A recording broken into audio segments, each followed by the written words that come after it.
Welcome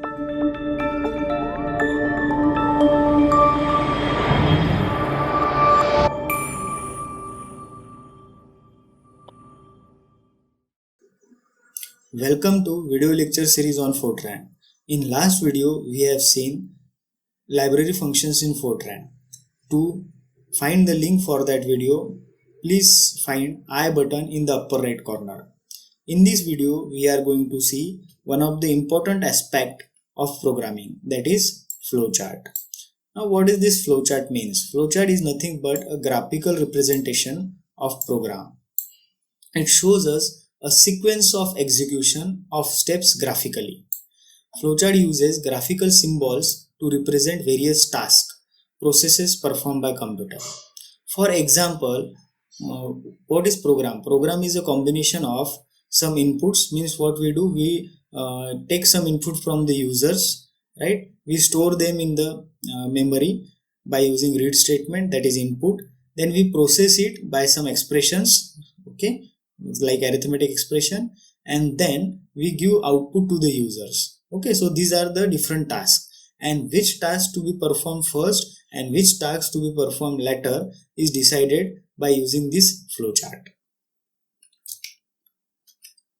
Okay, so first aspect of flowchart is terminal process. Now terminal means either start or end. So to start any program using flowchart, the first symbol is start, like this, and to stop or to end the program, it is like this. Okay. Now next is input process. Input process means either we can assign value directly. For example, say a is equals to 2. Now in this case, what will happen?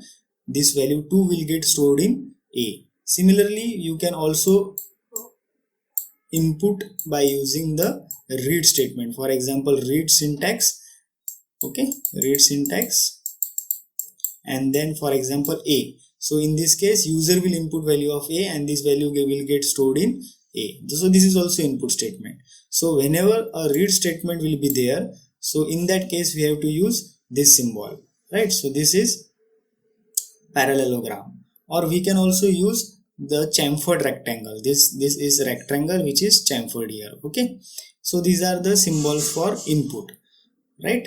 So input can be of two types. A is equals to 2, and also we can use read statement for the input. So whenever there are such type of statements, we will use this one. Next is output. Output means when we use print, okay, or write statement. When we use print or write statement, that is known as output. So for output, we will use parallelogram. For input, we will use chamfered rectangle, and for output, we will use parallelogram. Next is processing. Processing means when we want to do some expressions. For example, C is equals to A plus B. This is nothing but processing. So for processing, the symbol is very simple. It is just a rectangle. Okay. Now next one is flow. So to decide the flow, we have to use some arrows. For example, if you want to go downward, so downward arrow. If you want to go upward, upward arrow. If you want to go towards right, so right arrow. If you want to go towards left, then left arrow. Then this is one of the important one, which is known as decision. Decision whether to execute this statement or whether to execute this statement, depending upon whether our result is true or false, is known as decision. So for decision, we will use diamond statement. So see, in this case, the flow is coming from upward, and then on the result, whether it is true or false. If it is true, it will go on left side and it will execute the expression which is on left side, or it will execute the statement which is on left side. And if our result is false, it will go towards right. So here it is written no, it will go toward right, and it will execute the statement which is on the right side, right? So to take the decision on whether our result is true or false, this decision symbol is used, which is a diamond shape symbol. Okay, here is one example, and using this example, we will try to understand how to write the or how to draw the flowchart.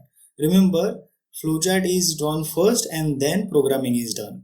Okay, so here we will do the reverse thing, right? But whenever we will do programming, we have to first draw the flowchart and then we will write the program, right? So here it is written program addition, means this is start of program and we have given name. Similarly, there is read statement, means this is input. Okay, then there is, this is processing, right? C is equals to A plus B, this is expression. Then write C means this is output, and then stop and end. You can also instead of this stop and end, we can also write down here end program and then addition. Okay, this is also we can execute our program using stop and end also, and we can execute our program using end program and then name of the program also. Okay, so how to draw the flowchart for this? For start, so this is start. For input, we have seen for input chamfered rectangle. For processing, only rectangle, so this is for processing. Then for output, parallelogram, so this is for output parallelogram. And then for end program or stop program, there is stop button. So these are terminals. So this is how flowchart is drawn. For next program that we are going to see in this lecture series, please try to draw the flowchart, because flowchart are very important. Thank you.